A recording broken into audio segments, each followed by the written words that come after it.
Good morning student. Today we are started enjoying the poem. आणि याच्यामध्ये आपल्याला बघायचं आहे alliteration. Alliteration means काय होतं, मराठीत त्याचं मीनिंग होतं अनुप्रास. तर read these lines from the poem. Making 10 in a row is a wonderful wish. आता हा ग्रीन लेटर जो आहे, ग्रीन कलरमध्ये जो लेटर आहे W, हा परत एक वर्ड्स संपल्यानंतर परत आलेला आहे. म्हणजे जो वर्ड्स, तर बघा here the W words is repeated. कोणता वर्ड्स रिपीट झालेला आहे? W हा जो वर्ड्स आहे तो रिपीटेड झालेला आहे. In words that are positions next to each other. आणि दुसरा जो वर्ड्स आहे, म्हणजे पहिला वर्ड्स संपल्यानंतर परत दुसरा जो वर्ड्स आलेला आहे तो सुद्धा W ने सुरू झालेला आहे. म्हणजे असे रिपीट झालेले जे वर्ड्स असतात, लागोपाठ आलेले असतात आणि ते रिपीट झालेले असतात, त्याला आपण ॲलिट्रेशन असे म्हणतो. म्हणजे तेच त्याला आपण अनुप्रास असे म्हणतो. This is an example of alliteration. म्हणजे हे काय आहे, ॲलिट्रेशनचं एक्झाम्पल आहे. आता alliteration is the use of the same sound at the beginning of words place close together. तर ॲलिट्रेशन आपण कधी यूज करतो? जेव्हा एखादा जो वर्ड्स असतो तो वर्ड्स सुरुवातीला बिगिनिंगला जो वर्ड्स असतो आणि त्याचा जो साऊंड असतो तो सेम साऊंड असतो. आणि सेम साऊंड असल्यामुळे ते काय असतात, एकमेकांना टुगेदर क्लोज असतात. त्यामुळे ॲलिट्रेशन आपण अशा वेळेस यूज करतो. आणि it is mainly use in poem to add rhyme to the lines. आणि हे कशामध्ये यूज केलं जाते? जास्त करून पोयममध्ये. हे पोयममध्ये ॲलिट्रेशन हे यूज केलं जाते आणि ते रिधममध्ये त्याचं ॲड केलं जातं lines. A common example of alliteration is the tongue twister. जसं आता बघा इथे, Betty bought a bit of butter. Betty bought a bit of butter.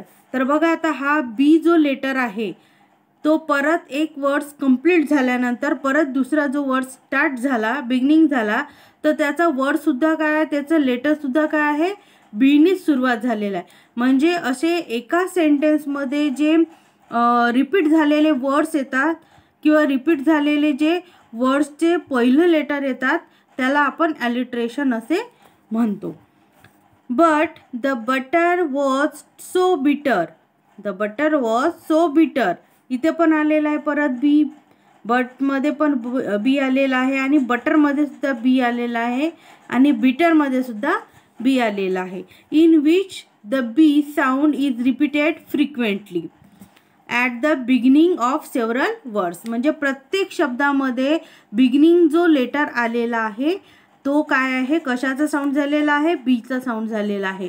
म्हणून ॲलिट्रेशन, आता तुम्हाला कळलं असेल की ॲलिट्रेशन हे जास्त करून पोयममध्ये यूज केला जाते.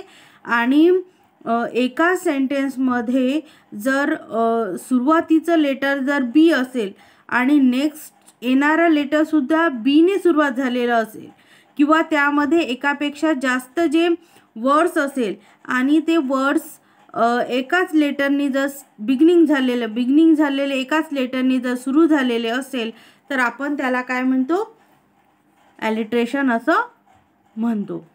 ज्याची सुरुवात, ज्या वर्डची साऊंड किंवा ज्या वर्डची सुरुवात बिगिनिंग आपण त्या एकाच वर्ड्सनी करतो किंवा एकाच लेटरनी होते तेव्हा आपण त्याला ॲलिट्रेशन असं म्हणतो. जसं इथं आपल्याला दिला example, Betty bought a bit of butter and but the butter was so bitter. आणि इथे प्रत्येक याच्यामध्ये बी हा लेटर कॉमन आलेला आहे आणि इथे बी साऊंड झालेला आहे. म्हणून आपण इथे काय केलेलं आहे, फ्रिक्वेंटली आपण जो बिगिनिंगमध्ये जे वर्ड लेटर आलेला आहे तो बी आहे आणि हे प्रत्येक वर्ड्समध्ये हा बी हा लेटर आलेला आहे आणि म्हणून त्याचं जे साऊंड आहे ते बी साऊंड झालेलं आहे. आता इथे क्वेश्चन ए आहे, tick the lines that are alliterative. म्हणजे आता याच्यामध्ये टिक करायचा ज्यामध्ये ॲलिट्रेटिव्ह आहे, म्हणजे अनुप्रास दिलेला आहे. आणि ज्या सेंटेन्समध्ये फर्स्ट लेटर बिगिनिंगचं जे लेटर आहे ते परत परत आलेलं असेल प्रत्येक वर्ड्समध्ये तर त्याला आपण ॲलिट्रेशन म्हणतो आणि हे इझिली तुम्हाला ओळखता येईल. फर्स्ट आहे पीटर पीपर pick a pick of pickled papers आहे. प्रत्येक वर्ड्समध्ये प्रत्येक वर्ड्सच्या बिगिनिंगला पी हा लेटर काय झालेला आहे, कॉमन झालेला आहे आणि पी हा साऊंड झालेला, पी साऊंड झालेला आहे, रिपीटेड झालेला. P sound is repeated frequently at the beginning of several words. तर पी हा लेटर प्रत्येक वर्ड्समध्ये आलेला आहे म्हणून हे काय झालेलं आहे, ॲलिट्रेटिव्ह झालेला आहे. सेकंड आहे I would like to go unnoticed in this crowd. तर आता हे जे सेंटेन्स आहे या सेंटेन्समध्ये बघा कोणताही वर्ड्सच्या बिगिनिंगला जे लेटर आहे ते रिपीट झालेलं नाही आहे म्हणून हा काय आहे, ॲलिट्रेटिव्ह नाही आहे. थर्ड आहे dragging the lazy languid line along and fond to begin but still to finish loath. तर बघा इथे सुद्धा यल हा जो लेटर आहे तो कॉमन आहे आणि यल म्हणजे ज्या यल या वर्ड्सपासून सुद्धा बिगिनिंग जे झालेली आहे ती यल पासून झालेली आहे या वर्ड्सची म्हणून हे सुद्धा काय झालेलं आहे, ॲलिट्रेटिव्हचं एक्झाम्पल झालेलं आहे. 4 नंबर आहे I leave the plain I climb the height no branchy thicket shelter yields. आणि या सेंटेन्समध्ये बघा एकही जो वर्ड्स आहे तो रिपीट झालेला नाही किंवा त्या वर्ड्सचं जे पहिलं लेटर आहे ते रिपीट झालेलं नाही आहे म्हणून हे काय आहे, ॲलिट्रेटिव्हचं एक्झाम्पल नाही आहे. 5 नंबर आहे for the sky and the sea and the sea and the sky and lay like a load on my very weary eye. तर बघा इथे सुद्धा यस आहे आणि हा यस जो लेटर आहे तो वर्ड्सच्या बिगिनिंगला आलेला आहे आणि इथे सेव्हरल वर्ड्स आहे जे बिगिनिंगला आलेले सेव्हरल वर्ड्स आहे जे यस साऊंडवाले आहे म्हणजे यस हा जो लेटर आहे तो परत परत आलेला आहे म्हणून हा काय आहे, ॲलिट्रेटिव्हचं एक्झाम्पल आहे. नेक्स्ट आहे question number B write 3 alliterative sentences of your own. म्हणजे तुम्हाला स्वतः सेंटेन्स बनवायचं आहे हे ॲलिट्रेटिव्हचं 3 सेंटेन्स बनवायचे असे.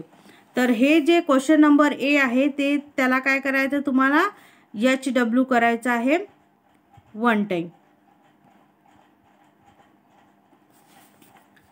नेक्स्ट आहे क्वेश्चन नंबर बी. तर त्याचे जे आपण आपल्या स्वतःच्या वर्ड्समध्ये आपल्याला ते सेंटेन्स ॲलिट्रेटिव्हचे तयार करायचे.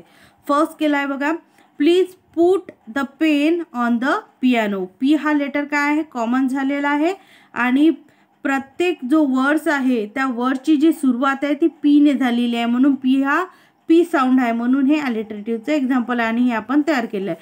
सेकंड घेतला आपण the graze in the green meadow. तर जी हा कॉमन लेटर आहे आणि जी साऊंड याच्यामध्ये आलेला आहे प्रत्येक शब्दाची सुरुवात ही जी लेटरनी झालेली आहे.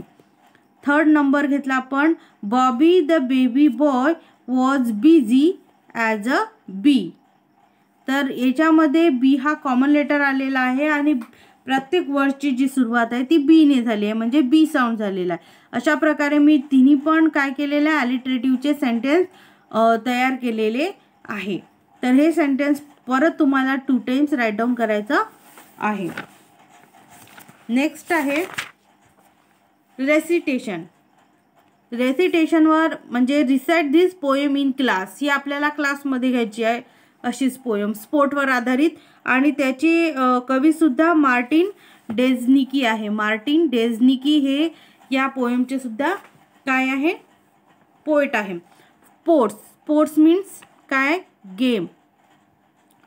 तर sport inspire us to complete. तर आपल्याला मुकाबला करण्यासाठी हे जे स्पोर्ट्स आहे हे जे गेम्स आहेत ते आपल्याला काय करत असतात, इन्स्पायर करत असतात. Winning or losing is much more sweet.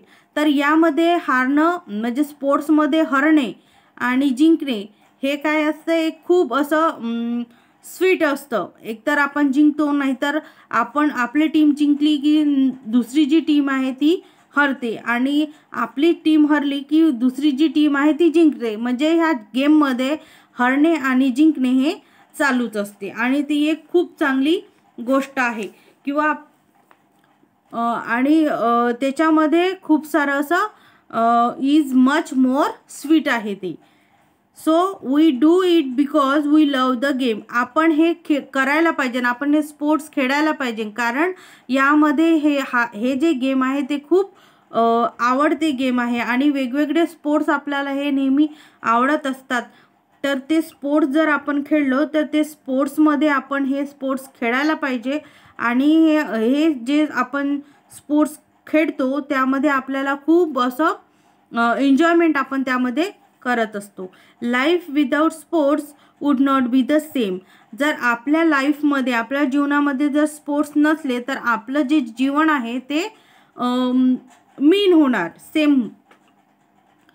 Plenty of water we must constantly drink.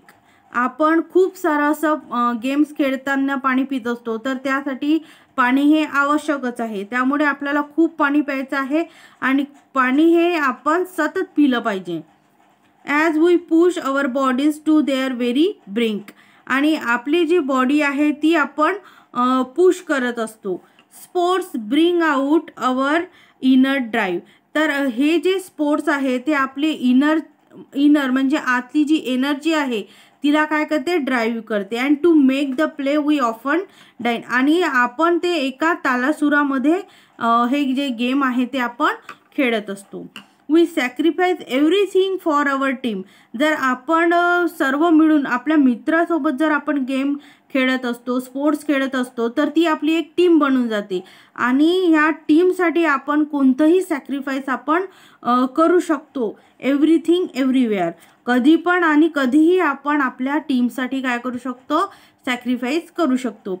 Because a championship is our only dream. कारण आपलं हे एक ड्रीम असतं की आपली टीम ही चॅम्पियनशिप जिंकेलच, आणि प्रत्येक टीमला वाटत असते की आपली टीम जी आहे ती चॅम्पियनशिप जिंकणार, आणि हे आपल्या टीमचं काय आहे, ड्रीम आहे. तर अशा प्रकारे त्यांनी मार्टिन डेझनिकी यांनी स्पोर्ट्सवर आधारित परत एक पोयम आपल्याला रेसिटेशनसाठी दिलेली आहे.